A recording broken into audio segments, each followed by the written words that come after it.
What if the life you woke up to today is not reality, but merely an echo? Most people live their entire existence fighting shadows, trying to change a world that has already happened. Stop. Look at your hands.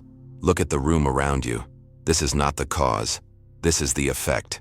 You have been trapped in a hall of mirrors, waiting for the reflection to smile first. But the reflection cannot move until you do. You were not guided to this video to learn another technique. You are here because your soul is tired of the struggle. You are here to remember the power you forgot you had, the power of selection. By the time this video ends, you will no longer be a victim of circumstance. You will hold the keys to the projector room of your reality. The question is not, can you change your life? The question is, do you dare to assume you already have? Stop trying to get it. This is the first and most fatal error you make when you approach the infinite power within you. You have been told to attract, to want, to desire, but in the realm of true creation, wanting is a declaration of lack, and the universe, which is nothing more than a mirror of your own consciousness, has no choice but to reflect that lack back to you. The law of assumption differs entirely from the law of attraction because it does not deal with hopes or wishes, it deals with identity. You do not receive what you want, you receive what you are. The very moment you say, I want to be wealthy, or I want to be loved, you are confirming to the deep consciousness that you are currently poor and lonely. To assume is to claim. It is the spiritual audacity to stand in the center of your own world and declare I am before the physical evidence appears. The law is absolute. Your internal conviction, your state of being, is the only operant power. There is no external God withholding blessings. There is only your own conception of yourself projecting outward. The world you see around you is not a fixed reality that you must navigate. It is a mirror that ruthlessly reflects your internal conversations and feelings. If you believe the world is hard, if you assume you are unworthy, the mirror must show you hardship and rejection, not to punish you, but to bear witness to your creation. You are trapped in a feedback loop of your own making, staring at the reflection and trying to comb its hair, trying to change the glass, when the only thing that needs to change is the face staring into it. You must understand that your consciousness is the only reality.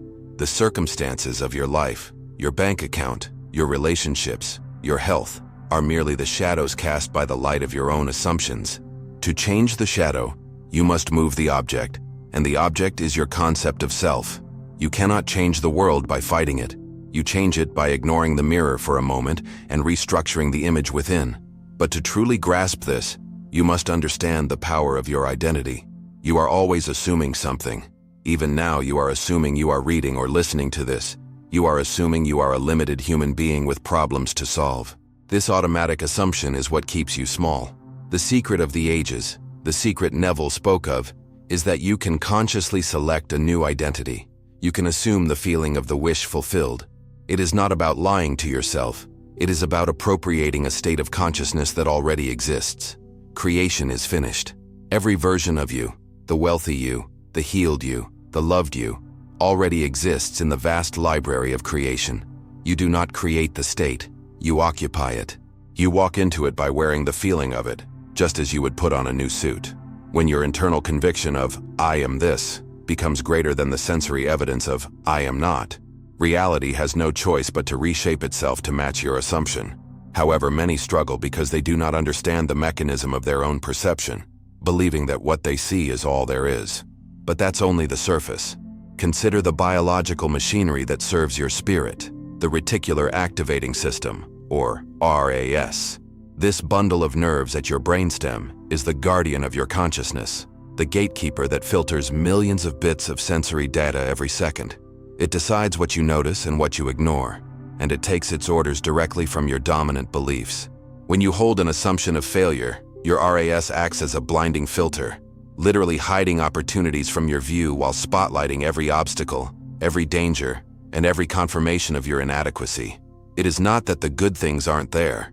It is that you are physically blind to them because your internal command has told your brain they are irrelevant to your identity. You are walking through a garden seeing only the weeds because you have identified yourself as a gardener of thorns. This is why the law of assumption is not just mysticism. It is the operating manual for your biology. Think of the last time you decided to buy a specific car. Suddenly, you saw that car everywhere. Did the production of that car increase overnight? No. Your focus shifted, and your RAS allowed that data to pass through the gate. In the same way, when you assume the state of wealth or love, you command this biological filter to hunt for evidence of that state. You begin to see doors that were always open but invisible to your old self. The world changes because your attention has changed. You stop scanning for threats and start scanning for confirmations of your new I am. You are hacking the simulation of your own life by changing the code at the source, your belief. The danger lies in the feedback loop. If you believe the world is hostile, your RAS highlights the hostility, you react with fear, and that fear reinforces the belief, tightening the filter. You become a prisoner of your own perception, convinced that reality is objective when it is entirely subjective. To break this cycle, you must withdraw your attention from the evidence of the senses. You must become unreasonable. You must deny the report of your eyes and ears and trust only the report of your imagination. You must force the gatekeeper to look for a new reality by persistently dwelling in the feeling of the wish fulfilled, regardless of what the world looks like in this moment. But to control this filter, you must realize where the true world actually resides. Now go deeper. True reality is not what you can touch with your hands. That is merely the hardened ash of a fire that burned yesterday. True reality is the imagination. The physical world is a delayed playback, a 3D printout of the thoughts and feelings you held in the past.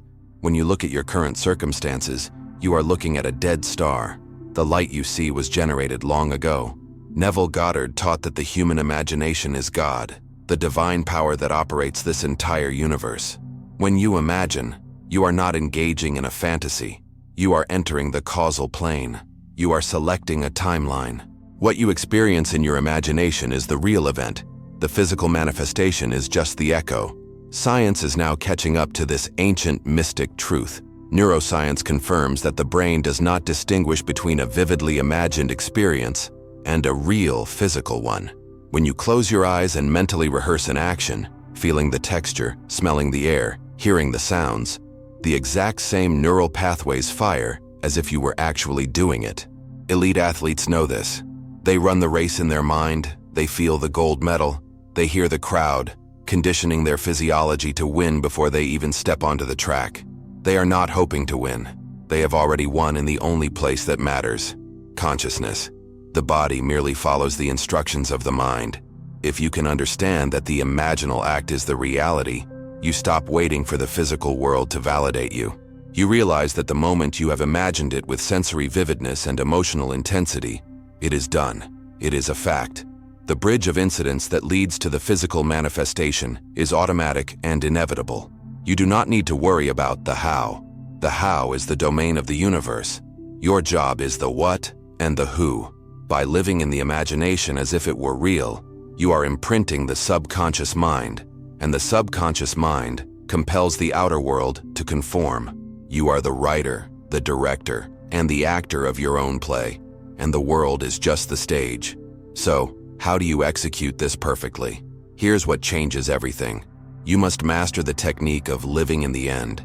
Most people visualize to get something, focusing on the lack of it, imagining the process, worrying about the steps. This is fatal. You must go to the very end. You must skip the middle entirely. Imagine the scene that implies the wish is already fulfilled. Do not imagine getting the job. Imagine the celebration party with your friends 2 weeks after you started. Do not imagine getting the text. Imagine the feeling of security of the ring on your finger. You must position your consciousness in the time after the event has occurred. Look back at the problem as if it were a memory. This shift in perspective creates a vacuum that reality must rush to fill. The secret ingredient is the emotional frequency. It is not enough to see a picture.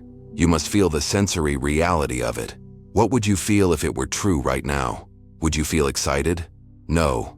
Excitement implies surprise. You would feel relief. You would feel a deep, settling gratitude. You would feel natural. Isn't it wonderful? Neville would say.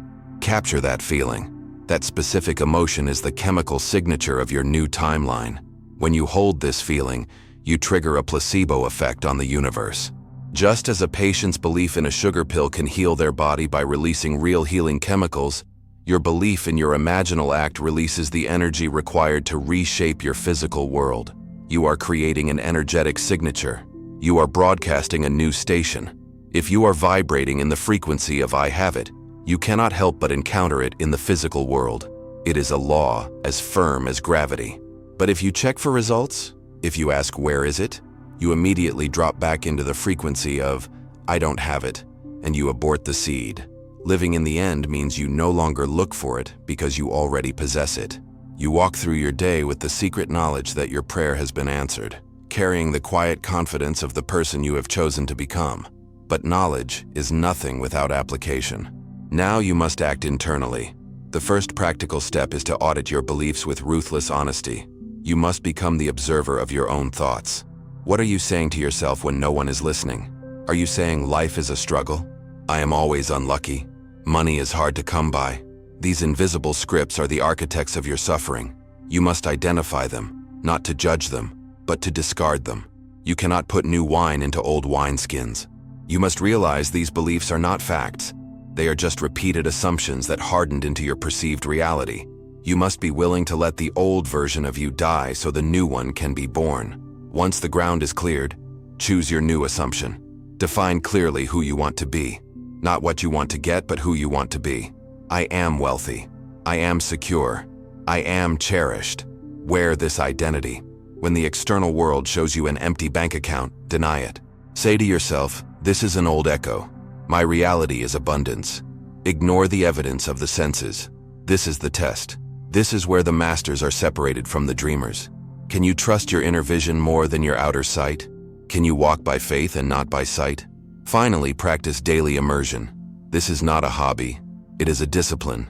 Every night as you drift to sleep, enter the state of your wish fulfilled. Let that be the last thing that touches your mind before you enter the deep silence. Persistence is the key. You do not do this once and see if it worked. You do it until it feels natural. You do it until the desire disappears because you feel you already have it. When the internal state becomes natural, when it feels like you, it hardens into fact. The world will move, people will play their parts, and circumstances will align to deliver your assumption to you. You are the operant power.